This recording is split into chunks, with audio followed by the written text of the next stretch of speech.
Friends, જય શ્રી કૃષ્ણ. તો આજે મમ્મી તમને એકદમ નવી રીતે ફરાળી સેવ બનાવતા શીખવાડશે. તો આ ફરાળી સેવ તમે એકવાર બનાવી લ્યો ને તો 1 મહિના સુધી સ્ટોર કરીને ખાઈ શકો છો. તો તમે શ્રાવણ મહિનો રહેતા હોય અથવા તો કોઈ પણ વ્રત કરતા હોય ને તો આ ફરાળી સેવ બનાવીને ખાઈ શકો છો. તો આ સેવ તમે ફરાળી ચેવડો અને ફરાળી ભેળ બનાવો ત્યારે યુઝ કરી શકો છો. તો અહીંયા આપણે લોટ ચાળવા માટે એક હવાલો લેવાનો છે. તો અહીંયા અમારી પાસે રસ ગાળવાનો હવાલો છે ને તે લીધો છે, તો તમે ગમે તે યુઝ કરી શકો છો.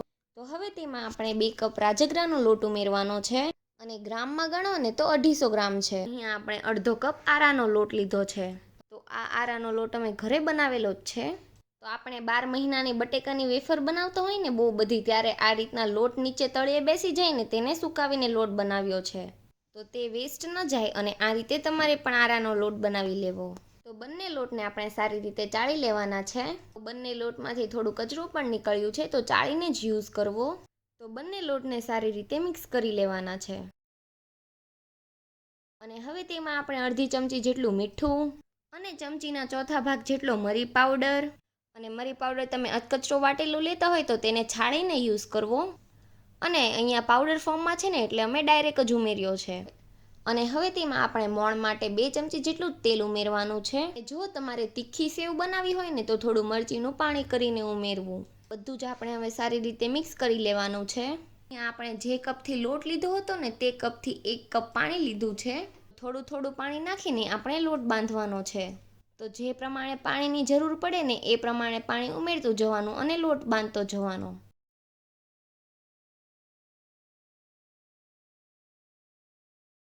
તો તમે જોઈ શકો છો કે આપણો લોટ એકદમ સરસ પરફેક્ટ બંધાઈ ગયો છે. અહીંયા આપણે 1 કપ પાણીની જરૂર પડી છે. અને હવે તેના ઉપર 1 ચમચી જેટલું તેલ નાખીને સારી રીતે મસળી લેવાનો છે. અને આપણું તેલ ગરમ થાય ને ત્યાં સુધી આપણે લોટને રેસ્ટ આપવાનો છે. અને લોટને 5 મિનિટ જેવો જ રેસ્ટ આપ્યો છે. તો 5 મિનિટ જેવો જ સમય થયો છે અને આપણું તેલ ગરમ થઈ ગયું છે. અને હવે આપણે એક આ રીતના સેવ પાડવાનો સંચો આવે ને તે લેવાનો છે. અને તે સંચામાં આપણે હાથથી તેલ લગાવી લેવાનું છે. અને જે આપણે સેવ પાડવાની ચકડી હોય ને તેમાં પણ તેલ લગાવી લેવાનું છે.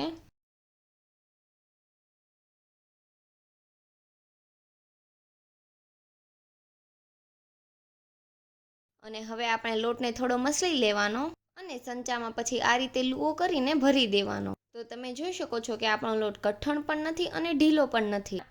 અને આપણે માપ તો પરફેક્ટ જ છે. 2 કપ રાજગરાનો લોટ અને 1 કપ પાણી અને અડધો કપ આરાનો લોટ હતો.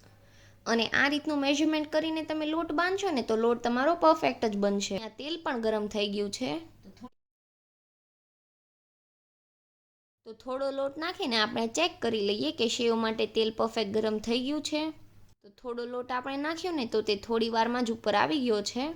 તો આ આપણું પરફેક્ટ તેલ ગરમ થઈ ગયું છે અને વધારે તેલ ગરમ નથી કરવાનું. અને હવે આપણે ગેસની ફ્લેમ સ્લો કરીને પછી જ સેવ પાડવાની છે. કારણ કે આપણો હાથ ન દાજે ને એટલે ગેસની ફ્લેમ સ્લો કરી દેવાની. આ રીતે સંચાને ઉપરથી ફેરવતું જાય અને સેવ પાડી લેવાની છે. જેમ આપણે બેસનના લોટની સેવ પાડીએ ને એ રીતે જ પાડી લેવાની. તો આપણે અહીંયા 1 થી 2 જ આટા પાડવાના છે, વધારે નથી પાડવાની. અને આ રીતના 2 આટા કરીને પાડશો ને તો પરફેક્ટ તળાઈ જશે. અને તમે 3 થી 4 આટા કરશો ને તો અંદરથી કાચી રહી જશે અને ઉપરથી સેવ લાલ થઈ જશે. તો જ્યારે આપણે સેવ પાડતા હોઈએ ને ત્યારે ગેસની ફ્લેમ સ્લો રાખવાની અને જેમ તે સેવ પડાઈ જાય ને પછી ગેસની ફ્લેમ ફાસ્ટ કરી દેવી. અને જો તમે સેવ સ્લો ફ્લેમ પર તળશો ને તો સેવ તમારી તેલ પી જશે અને બરાબર નહીં બને. અને આ રીતે 2 વખત જ રાઉન્ડ ફેરવવાનો અને સેવ પાડી લેવાનો. અને આ રીતે સેવ પાડતી જવાની અને તળતી જવાની.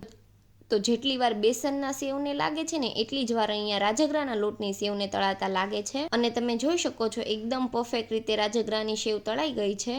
અને બીજી બધી જ સેવ આ રીતે પાડીને તળી લેવાની. તમે જોઈ શકો છો કે આપણી બધી જ સેવ એકદમ પરફેક્ટ તળાઈ ગઈ છે. આપણે અહીંયા 250 ગ્રામ લોટમાંથી 500 ગ્રામ કરતાં વધારે ફરાળી સેવ બની છે.